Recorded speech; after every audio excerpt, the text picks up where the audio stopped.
ससुराल आकर बिगड़ गई बहू। श्वेता की शादी को कई साल हो गए थे। सब बढ़िया था। छोटी बहू होकर भी वो बड़ी का ही फर्ज निभाती थी, क्योंकि बड़ी बहू तो आते ही अलग हो गई थी। श्वेता के सास ससुर को हर काम के लिए श्वेता चाहिए रहती थी, फिर भी वो उसकी बुराई करना नहीं छोड़ते थे, और बुराई भी अक्सर उसी के परिवार वालों से करते थे जो श्वेता को बचपन से जानते थे, या फिर श्वेता की सहेलियों से, या खुद के मायके वालों से। पहली बार जब शादी के बाद जब श्वेता की दोस्त आई तो सासू माँ ने उसी से श्वेता की बुराई करना शुरू कर दी।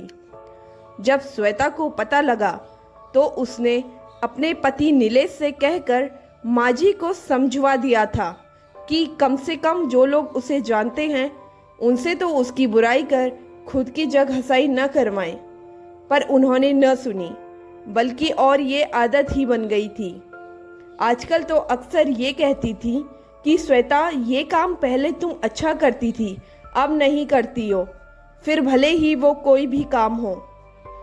श्वेता की बुआ उसके ससुराल आई थी, तब सासू माँ की किटी पार्टी भी थी। वो बुआ को भी साथ ले गई थी और आदताना सबके सामने ही श्वेता की बुराई करने लगी। कहने लगी, श्वेता पहले सब अच्छा करती थी, पर अब कोई काम ठीक से नहीं करती। न रोटी ठीक से बनाती है, न सब्जी, न अच्छे से कपड़े पहनती है, न बच्चों का ध्यान रखती है।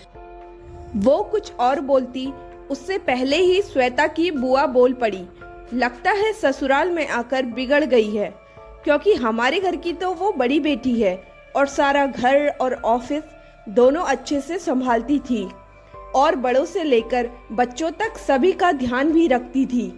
आपके यहाँ आकर बिगड़ गई है।